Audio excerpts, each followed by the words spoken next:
আলু আর পটল দিয়ে একটি নিরামিষ রেসিপি, যেটি খেলে বারবার খেতে ইচ্ছা করবে। তার জন্য আমি আলু আর পটলটা জলে ভালো করে ধুয়ে নিলাম।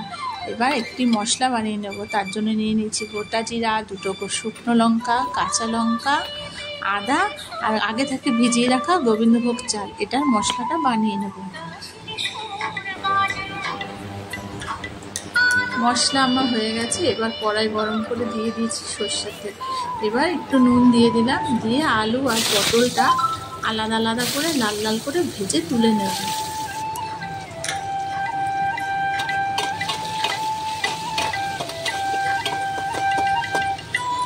দিয়ে দিলাম একটু হলুদ, নুন দিয়ে ভালো করে ভেজে আলুটা তুলে নিলাম।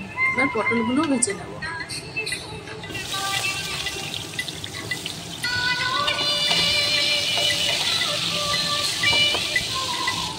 আমার পটলগুলো ভাজা হয়ে গেছে। ভাজতে ভাজতে এদিকে আমি একটু নারকেল নিয়ে নিয়েছি, সেটাও বেটে নিলাম। পটলটা তুলে নিলাম। এবার ওই তেলে ফোড়নে দেব আমি গোটা গরম মশলা, দুটো তেজপাতা, একটা শুকনো লঙ্কা আর গোটা জিরা।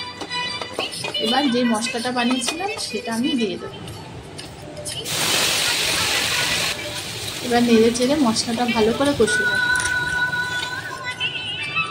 এবার দিয়ে দেবো একটু হলুদ গুঁড়ো, লঙ্কা গুঁড়ো, অল্প জল। একটু জল দিয়ে ধিমিয়ে আজ মশলাটা কষাবো, যেহেতু গোবিন্দভোগ চাল বাটা দেওয়া আছে, নিচে লেগে যেতে পারে।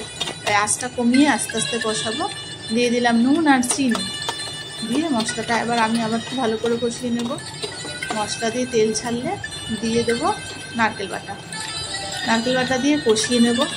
মশলাটা আমার ভালো মতন কষা হয়ে এসেছে।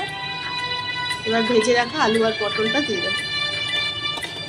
দিয়ে ভালোভাবে নেড়ে চেড়ে কষিয়ে নিয়ে যখন তেল ছেড়ে যাবে তখন দিয়ে দেবো জল। অল্প জল দেবো, যেহেতু এটা আমি ঝোল করব না, এটা গা মাখা হবে একদম। ভালো করে নেড়ে দিলাম।